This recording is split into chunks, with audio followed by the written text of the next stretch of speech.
आपल्याला प्रश्न दिलेला आहे, पहिली संख्या ही दुसऱ्या संख्येच्या दुप्पट आहे आणि दोन्ही संख्यांची बेरीज ही 600 आहे, तर दुसरी संख्या कोणती? आपल्याला काय विचारलं आहे, दुसरी संख्या कोणती?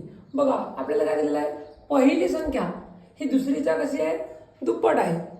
मग पहिली संख्या दुसरीच्या दुप्पट आहे. मग आता दुसरी संख्या घेऊ आपण. दुसरी संख्या आपल्याला काय सांगितलं, मग दुसरी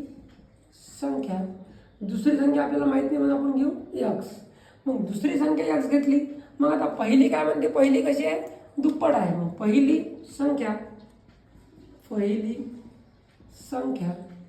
दुसरीच्या कशी आहे, दुप्पट आहे. मग ही जर x आहे, ही किती आहे, 2x. ही किती आहे, 2x. आणि या दोन्ही संख्येची जी बेरीज आहे, बेरीज किती आहे, 600 आहे. किती आहे, 600.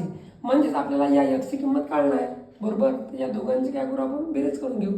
चला 2x अधिक x बरोबर 600.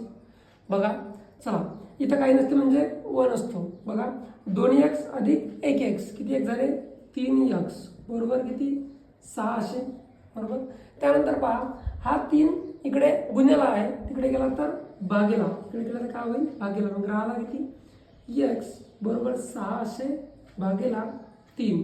बघा 3 1 3 आणि 3 दुने 6 म्हणजे किती, x बरोबर 200. काय, x बरोबर 200.